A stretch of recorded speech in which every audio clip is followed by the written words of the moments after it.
I had seen this only once before, and I don't think I realized this the first time, but the first 30 minutes of this movie is basically a romantic comedy.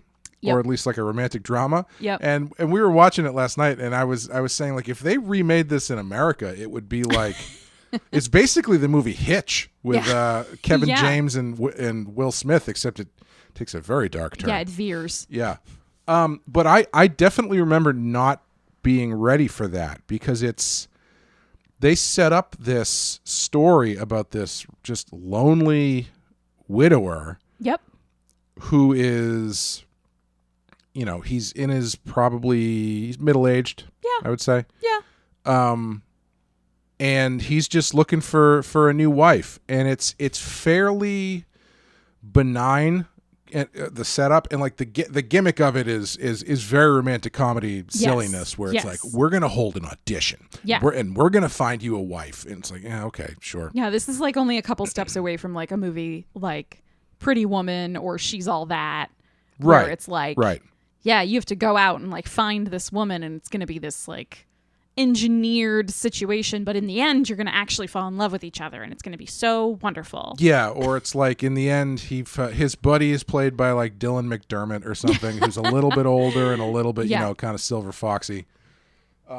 Yeah, but plays slightly sleazy pretty well. Yeah, and ultimately he ends up falling in love with the woman who works at his office because she's been there the whole time. And, or it turns out that she was one of the auditioners and trying to dress. I don't know. It could get weird. Yeah, there would have been some whole thing where it's like they used to go to school together, and she went and got hot, and now she's back. Right. What it wouldn't end in is him having his feet cut off.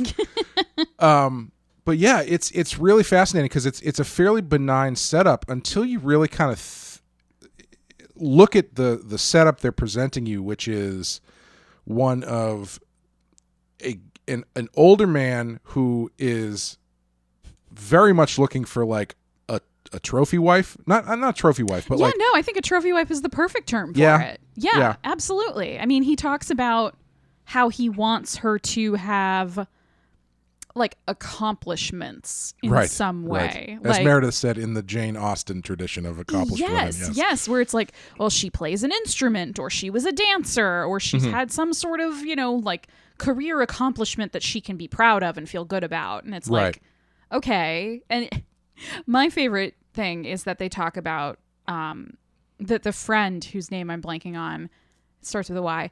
Was it Yoshikawa? Sure. Anyway, he's like, well, you want a young girl, like you want a younger girl or woman, however he phrases it, right? And Aoyama says, no, I want a mature woman. And then the pool of applicants is 20 to 35-year-olds. Yes, it's the... So, Clay, I still make the cut. Yes, it's I have a chance. The porno definition of mature woman. Yeah, but it's this very strange, like he's like, he wants her to be polished and pretty and have quote unquote accomplishments. Yeah. But he even says at some point, I want her to be like the perfect wife. Right. Yeah. Yeah. Perfect.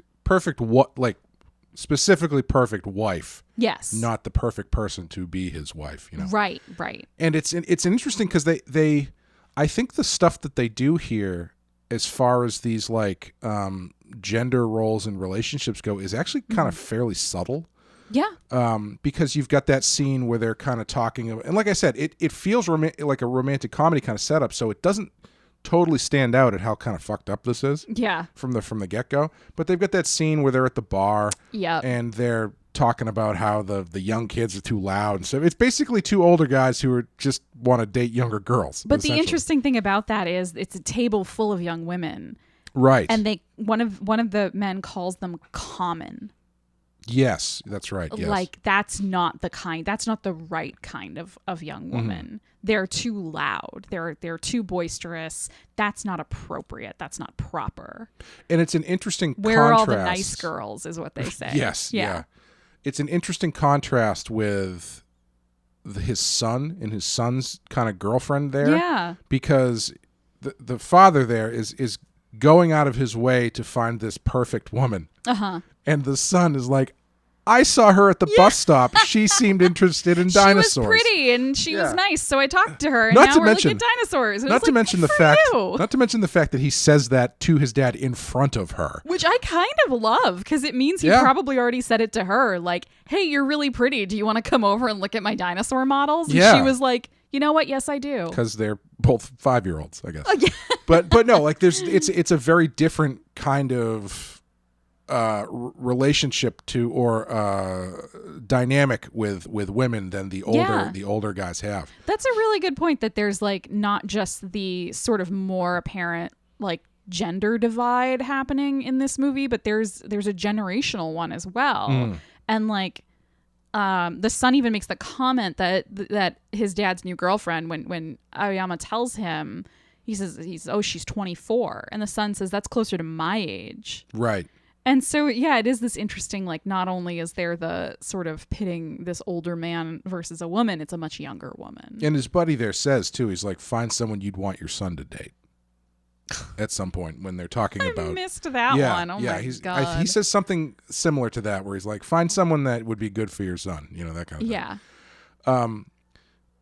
It's just, it's such a disarming setup that is... the beginning of a very slow burn. It's a much slower burn than I remember.